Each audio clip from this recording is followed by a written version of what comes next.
નમસ્કાર, આપ જોઈ રહ્યા છો ગુજરાત ફર્સ્ટ અને આપની સાથે હું જાગૃતિ। ઇલેક્શન એટલે ગુજરાત ફર્સ્ટ। રાજકારણના સૌથી મહત્વના સૌથી મોટા ખબર સૌથી જલ્દી સૌથી પહેલા ગુજરાત ફર્સ્ટ પર વાગી ચૂક્યું છે બઝર। એટલે આવી રહ્યા છે રાજકારણને સ્પર્શતા સૌથી મોટા સમાચાર અને આ સમાચાર છે હરિયાણાથી।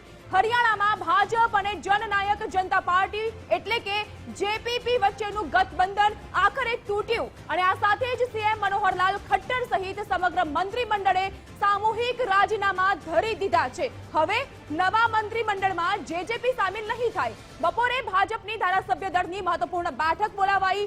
90 બેઠક વાળી હરિયાણા વિધાનસભામાં બહુમતનો આંકડો 46 નો છે। ભાજપ પાસે છે 41 ધારાસભ્યો અને તેમને 6 અપક્ષ ધારાસભ્યોનો પણ સાથ છે। આ ઉપરાંત ગોપાલ કાંડાની હરિયાણા લોકહિત પાર્ટીનું પણ તેઓને સમર્થન છે, જેમનો એક ધારાસભ્ય છે। એટલે કે સરકાર પર કોઈ સંકટ નથી, પરંતુ હરિયાણાની રાજનીતિમાં જે ઉલટફેર સર્જાઈ રહ્યા છે તેને લઈને કહી શકાય કે હવે નવી સરકારના ગઠનમાં મુખ્યમંત્રી પણ બદલાઈ શકે છે। સંજય ભાટિયા બની શકે છે નવા મુખ્યમંત્રી। સૂત્રો દ્વારા જે માહિતી સામે આવી રહી છે તેમાં નવા સીએમ પદ માટે સંજય ભાટિયાનું નામ ચર્ચામાં, તો નાયબ મુખ્યમંત્રી તરીકે નાયબ સૈનીને પસંદ કરવામાં આવે તેવી પણ શક્યતા। મનોહરલાલ ખટ્ટરે લોકસભા ચૂંટણી લડાવી શકાય છે। કરનાલથી લોકસભા ચૂંટણી લડી શકે છે ખટ્ટર। લોકસભા ચૂંટણી પહેલા હરિયાણામાં હલચલ। ભાજપ અને જેજેપીનું ગઠબંધન હરિયાણામાં આખરે તૂટી ગયું છે। અપક્ષોના સમર્થનથી સરકાર બનાવી શકે છે હવે ભાજપ અને ભાજપ સરકાર બનાવશે હરિયાણામાં। ભાજપના ધારાસભ્યો સાથે નિરીક્ષકોની એક મહત્વપૂર્ણ બેઠક। દુષ્યંત ચૌટાલાની જેજેપીના ધારાસભ્યો સાથે બેઠક। તો હરિયાણાની ગરમાતી રાજનીતિ વચ્ચે વધુ અપડેટ સાથે જોડાઈ ચૂક્યા છે દિલ્હીથી સંવાદદાता देवनाथ पांडे અને इलेक्शन वॉर रूम में उपस्थित संवाददाता विजय कुमार देसाई। देवनाथ, सबसे पहले आपके पास आएंगे। हरियाणा की राजनीति गरमाती हुई, सीएम का रिजाइन हो चुका है, अब नाम सामने आ रहा है संजय भाटिया और सैनिक का, क्या हलचल? देखिए जागृति, बिल्कुल लोकसभा चुनाव 2024 से पहले हरियाणा में जिस तरह से जेजेपी जो बीजेपी की सहयोगी पार्टी रही है और जिसके दम पर बीजेपी ने हरियाणा में अब तक राज किया, आज मनोहर लाल खट्टर इस्तीफा देते हैं जब जजपा उनका साथ छोड़ती है। और कल जब बैठक हो रही थी बीजेपी मुख्यालय में, उसमें हरियाणा को लेकर लोकसभा चुनाव के मद्देनजर जो 10 सीटें हैं हरियाणा में, उन्हीं पर सारा पेच फंसा हुआ था। दरअसल बीजेपी हरियाणा में सभी सीटों पर अपने उम्मीदवार उतारना चाहती थी और यही बात है जो दुष्यंत चौटाला को यानी जेजेपी को नागवार गुजरी और गठबंधन टूटने की जो मुख्य वजह बताई जा रही है, यही सबसे बड़ी वजह है। लेकिन दूसरी जानकारी यह भी निकलकर सामने आ रही है कि मनोहर लाल खट्टर जब इस्तीफा दे चुके हैं और अब निर्दलीय विधायकों के साथ उनका लगातार मुलाकात का दौर चल रहा है और यह भी कहा जा रहा है कि बहुत जल्दी मनोहर लाल खट्टर की पार्टी या कहें बीजेपी दोबारा से हरियाणा में सरकार बना सकती है। लेकिन इसमें थोड़ा सा बदलाव देखने को मिल सकता है। वो बदलाव ये है कि मनोहर लाल खट्टर इस बार लोकसभा चुनाव लड़ सकते हैं, ये जानकारी आ रही है। और दूसरी जानकारी ये भी आ रही है कि संजय भाटिया को हरियाणा का मुख्यमंत्री बनाया जा सकता है उस शर्त पर जब निर्दलीय विधायक जो है साथ वो बीजेपी के खेमे में आ जाते हैं। तो कहीं ना कहीं नियम और शर्त जो है, वो जो 7 निर्दलीय विधायक हैं उनके जो नियम है वो बीजेपी को मानना पड़ेगा। जैसा हमने बिहार में देखा था जागृति, बिहार में भी नीतीश कुमार या जीतन राम मांझी जब बिखराव हुआ था तो जीतन राम मांझी कहीं ना कहीं हुक्म का इक्का साबित हुए थे। तो ठीक उसी तरह से हरियाणा में मौजूदा वक्त में हरियाणा की राजनीति में जो निर्दलीय विधायक हैं उनका कहीं ना कहीं उनकी भागीदारी जो सबसे अहम रूप से देखी जा रही है। लेकिन मनोहर लाल खट्टर को अगर बीजेपी लोकसभा का टिकट देती है तो क्या उसका फर्क हरियाणा में लोकसभा चुनाव पर क्या पड़ेगा, ये खैर अभी कुछ नहीं कहा जा सकता। लेकिन अभी बैठकों का दौर चल रहा है। दुष्यंत चौटाला अपने सभी विधायकों के साथ बैठक कर रहे हैं। मनोहर लाल खट्टर भी लगातार बैठक कर रहे हैं अपने सभी साथियों के साथ और निर्दलीय विधायकों के साथ उनकी बैठक चल रही है। अब आपसी सहमति बनती है तो अब हरियाणा में ये कहीं ना कहीं तय है कि बीजेपी एक बार दोबारा से जजपा का साथ छोड़ने के बाद भी अपनी सरकार वहां पे बनाने में कामयाब हो सकती है। इसके चांसेस 99% हैं। लेकिन जेजेपी जो कई लंबे समय तक बीजेपी के साथ रही, हरियाणा में कंधे से कंधा मिलाकर चलती रही, अचानक ऐसी क्या मजबूरी हो गई, अचानक ऐसी क्या बात हो गई कि दुष्यंत चौटाला इस तरह से नाराज दिखे। और दूसरा ये भी देखा जा रहा है जिस तरह से हरियाणा में लॉ एंड ऑर्डर की स्थिति मौजूदा दौर में है, उसको लेकर भी अब दुष्यंत चौटाला कहीं ना कहीं खट्टर सरकार पर हमलावर हो सकते हैं। कल को ये बातें भी निकलकर सामने आ सकती हैं कि उन्होंने ये रीजन नहीं बता सकते हैं, ये बता सकते हैं कि जो हरियाणा में लॉ एंड ऑर्डर की स्थिति है उसे कंट्रोल करने के लिए या फिर उसमें जिस तरह से लापरवाही देखने को मिल रही है, रोजाना गैंग वॉर वहां पर हो रहा है, तो इन सब वजहों को आगे ला सकते हैं जनता का समर्थन पाने के लिए। खैर इंतजार करना होगा कि आगे क्या कुछ होता है बैठकों के बाद। जी जी देवनाथ, आप बने रहेंगे। વિજય આપની પાસે આવીશું કારણ કે ખૂબ જ સુંદર રીતે દેવનાથે તો સમગ્ર માહિતી આપી છે, પરંતુ બે નામ ચર્ચામાં આગળ છે, રેસમાં આગળ છે। આ બંને નામ એટલે સંજય ભાટિયા અને નાયબસિંહ સૈની। અંકગણિત એનું શું કહે છે? ગણિતની માયાજાળ છે જેની અંદર અત્યારે ભારતીય જનતા પાર્ટી છે તેનું પલડું ભારે છે અને હરિયાણાની અંદર નવી સરકારના ગઠનની તૈયારી થઈ ચૂકી છે, કારણ કે મુખ્યમંત્રી પદેથી મનોહરલાલ ખટ્ટરે રાજીનામું આપી દીધું છે।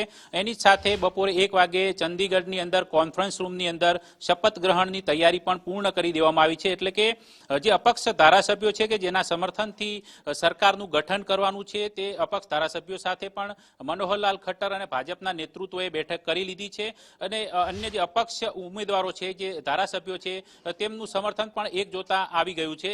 एटले के भाजपने नवी सरकार गठનમાં कोई मोटो પડકાર देखातो नथी, परंतु सौथी महत्वनी बाबत ए छे के आ सरकारमां उलटफेर जरूरथी जोवा मळशे, कारण के मुख्यमंत्री बदलाई शके छे। मनोहरलाल खट्टरने हवे लोकसभामां मोकलवामां आवे तेवी चर्चा वधारे वेगवंती बनी छे, कारण के हालमां जे करनाल बेठकथी जे सांसद छे तेवा संजय भाटिया छे ते आगामी मुख्यमंत्री बनी शके छे ने तेमना ज नामने ચર્ચાને લઈને અત્યારે ધારાસભ્ય દળની બેઠકની અંદર જે ભાજપના જે નિરીક્ષકો છે દિલ્હીથી અર્જુન મુંડા અને તરુણ ચુગ ત્યાં પહોંચી ચૂક્યા છે અને ધારાસભ્યો સાથે બેઠક કરી રહ્યા છે। એટલે કે સંજય ભાટિયા છે તે પ્રબળ દાવેદાર માનવામાં આવી રહ્યા છે નવા મુખ્યમંત્રી માટે। એ ઉપરાંત અન્ય એક નામ પણ આવી રહ્યું છે કે જે પ્રદેશ અધ્યક્ષ છે નાયબ સૈની, જેમનું નામ તેઓ પણ કુરુક્ષેત્રથી સાંસદ છે, પરંતુ તેમને ડેપ્યુટી સીએમ બનાવાય તેવી ચર્ચા પણ અત્યારે હરિયાણાની અંદર થઈ રહી છે। જો કે આ બંને નવા નામ આવે છે તો હરિયાણાથી રાજનીતિમાં ઉલટફેર જોવા મળશે। કેટલાક મંત્રીઓને પડતા મુકાશે અને નવા મંત્રીઓને સમાવેશ કરવામાં આવશે, જેમાં અપક્ષોને પણ સ્થાન મળી શકે છે, કારણ કે જેજેપીના જે 10 ધારાસભ્યો છે તે હવે સમર્થનમાં નથી, એટલે કે ગઠબંધન તૂટી ગયું છે, એટલા માટે હવે તે નવી સરકારમાં નહીં હોય। જો કે આમ જોવા જઈએ તો જે રાજસ્થાન વિધાનસભાની ચૂંટણી સમયથી જ ભાજપ અને જેજેપી વચ્ચે જે ખટરાક ચાલતો હતો તે આખરે હવે લોકસભા ચૂંટણી પહેલા તૂટી ચૂક્યો છે, ગઠબંધન વિખેરાઈ ગયું છે, કારણ કે જેજેપી લોકસભાની અંદર પણ હિસાર સહિતની જે 2 લોકસભા બેઠકો પોતાને આપવા માટે સતત ભારતીય જનતા પાર્ટી પર દબાણ કરી રહી હતી। જો કે ભારતીય જનતા પાર્ટીનું નેતૃત્વ એવું ઈચ્છે છે કે તમામ 10 લોકસભા બેઠક છે તે ભાજપના જ ઉમેદવાર લડે અને તમામ બેઠકો જીતવાનો તેમને નિર્ધાર પણ કર્યો છે। તેને લઈને કદાચ જેજેપીને કોઈ ગઠબંધનમાં મહત્વ આપવા ભાજપ નથી માંગતું ને એટલે જ કેન્દ્રીય ગૃહમંત્રી અમિતભાઈ શાહ સાથે થયેલી દુષ્યંત ચૌટાલાની બેઠક બાદ આખરે ભાજપ અને જેજેપી વચ્ચેનું આ ગઠબંધન તૂટ્યું છે। પરંતુ હવે આગામી સમીકરણ કયા પ્રકારના હોઈ શકે, કારણ કે આને લઈને જેજેપીની પણ ધારાસભ્યોની બેઠક ચાલી રહી છે। એ ઉપરાંત અન્ય જે કોંગ્રેસ સહિતના જે દળ છે તે પણ આ બેઠક ઉપર નજર રાખી રહ્યા છે, રાજકીય ગતિવિધિઓ પર નજર રાખી રહ્યા છે। જો કે ભાજપને આડે કોઈ એવું અડચણરૂપ પરિબળ હાલમાં નથી જણાતું, કારણ કે જે અપક્ષો છે તે તમામ સમર્થનમાં આવી ચૂક્યા છે અને 1 વાગ્યા પછી કદાચ નવા મુખ્યમંત્રી પણ મળી શકે છે। પરંતુ કરનાલથી લોકસભાની અંદર મુખ્યમંત્રી તરીકે અત્યારે જે છે મનોહરલાલ ખટ્ટર જેમણે રાજીનામું આપ્યું તેમને ઉતારવામાં આવે તેવી પ્રબળ શક્યતાઓ છે, કારણ કે કરનાલ બેઠક આમ જોઈએ તો મહત્વના સમાચાર સામે આવી રહ્યા છે। લોકસભા ચૂંટણી લઈને આ સૌથી મોટા સમાચાર પણ સામે આવી રહ્યા છે। હરિયાણાની વાત કરી, પરંતુ હવે વાત ગુજરાતની। ગુજરાત કોંગ્રેસના વધુ એક નેતાની પીછેહટ।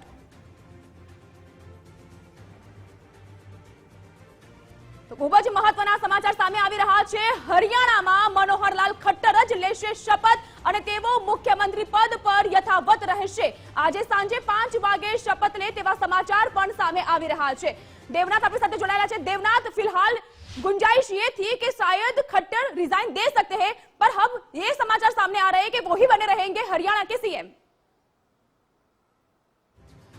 देखिए जागृति, बिल्कुल साफ तौर से पहले तो मनोहर लाल खट्टर अपना इस्तीफा देते हैं और अब जानकारी निकलकर सामने आ रही कि हरियाणा में मनोहर लाल खट्टर ही मुख्यमंत्री रहेंगे और शाम 5 बजे का वक्त दिया गया है जब मनोहर लाल खट्टर एक बार दोबारा से सीएम पद का शपथ लेंगे। अब जाहिर सी बात है कि जजपा से तो बीजेपी का जो गठबंधन था वो टूट चुका है, तो कहीं ना कहीं ये देखने को मिल रहा है कि निर्दलीय विधायकों से, जो 6 निर्दलीय विधायक हैं उनसे बीजेपी की बातचीत हो चुकी है और अब इतना तो तय हो चुका है, जो अभी तक अलग अलग नाम निकलकर सामने आ रहे थे उन नामों पर ब्रेक लग चुका है और हरियाणा के मौजूदा मुख्यमंत्री जो अभी इस्तीफा दिए हैं मनोहर लाल खट्टर, वही एक बार फिर से हरियाणा के फिर से सीएम बनने जा रहे हैं। शाम को 5 बजे का वक्त दे दिया गया है और 5 बजे वो राज्यपाल से फिर से मिलेंगे और वो अपना दोबारा से शपथ ग्रहण करेंगे। तो ये जानकारी बहुत बड़ी निकलकर सामने आ रही है। बीजेपी को जहां आज सुबह सुबह बड़ा झटका लगा हरियाणा में, तो ये कह सकते हैं कि बीजेपी के लिए एक हरियाणा जैसा राज्य दोबारा से अपने कब्जे में लेना कहीं ना कहीं बड़ी जीत मानी जा रही है।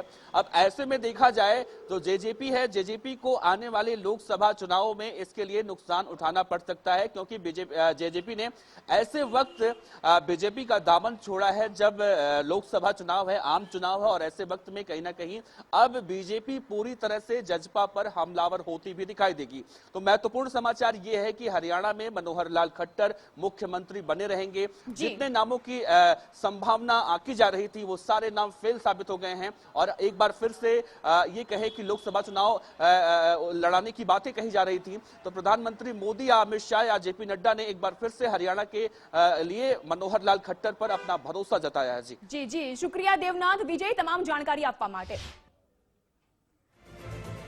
तो हरियाणाનું કોકડું ગુંચવાયેલું હતું તે હવે સમૂહ સુધરું પાર પડ્યું છે, કારણ કે હરિયાણામાં વધુ એક વખત ભાજપની જીત અને મુખ્યમંત્રી પદ પર યથાવત રહેશે। મનોહરલાલ ખટ્ટર રાજીનામું આપ્યું હતું, પરંતુ સાંજે 5 વાગે શપથવિધિ સમારોહનું આયોજન કે જેમાં વધુ એક વખત હરિયાણાના મુખ્યમંત્રી પદ પર શપથ ગ્રહણ કરશે મનોહરલાલ ખટ્ટર।